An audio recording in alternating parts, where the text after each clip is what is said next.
Countless celebrities often use their time and money to help those in need. Oprah Winfrey opened up a school for underprivileged girls in South Africa.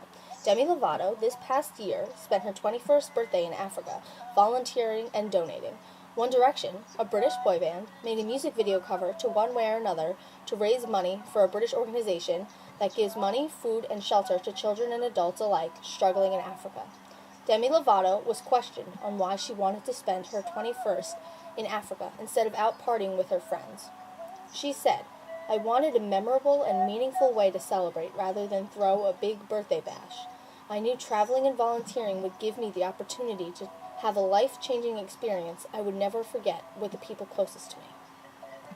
Although thought of as solely an American problem, pollution affects many around the globe and in Kenya especially. Victims of such pollution are exposed to possibly fatal diseases and are forced to pick up food, water, and clothes from heaps and heaps of garbage piles. Kenya's wildlife has been destroyed by what seems like an eternity of garbage piles, the logging industry, and factories.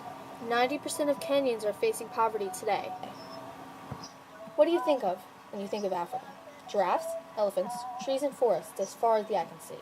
Kenya's wildlife used to be abundant. In some parts, it still is. But unfortunately, due to logging and general lack of compassion from greedy businessmen and a blind government, these cherished parts of Kenya are soon fading.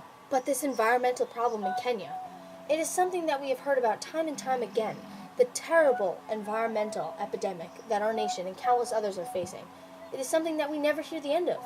Go green, recycle, plant trees, save the world, heal the world. But who actually does anything? Who actually physically goes outside and plants a couple trees? A couple hundred? A couple thousand? Wangari Maathai. Wangari Maathai was an inspirational and influential woman who aided Kenya's environmental and economical struggles and paved the way for the future of Kenya. Dr. Wangari Maathai was born on April 1st, 1940. At the early age of 8, Maathai's family made the hard decision to send her off to school.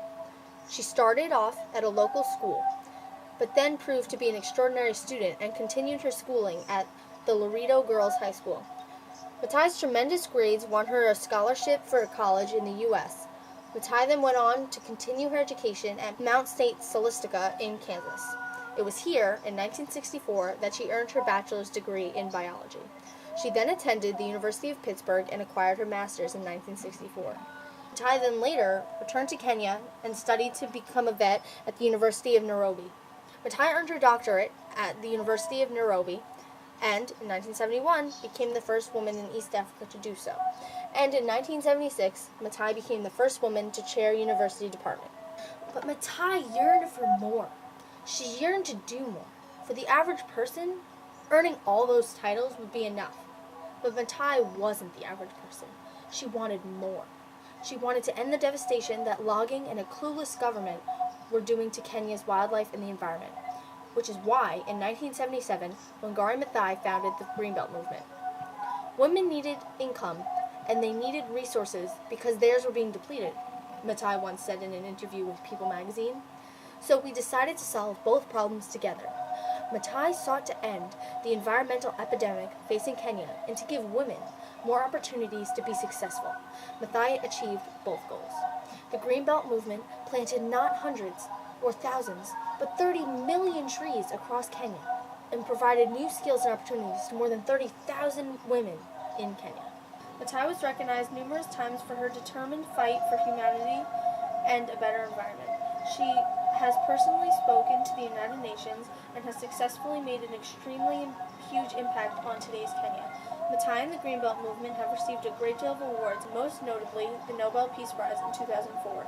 Unfortunately, Wangari Maathai died of ovarian cancer on September 25, 2011.